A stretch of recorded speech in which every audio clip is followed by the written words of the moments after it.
Ikinasal na ang aktres na si Roxanne Ginoo sa kanyang Filipino-Chinese fiancé.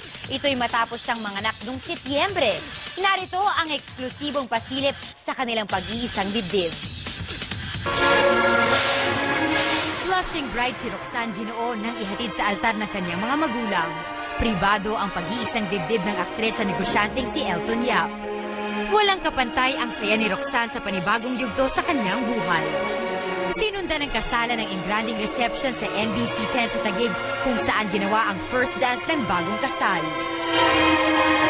Hindi naman naiwasang maiyak ng newlyweds sa father and daughter dance.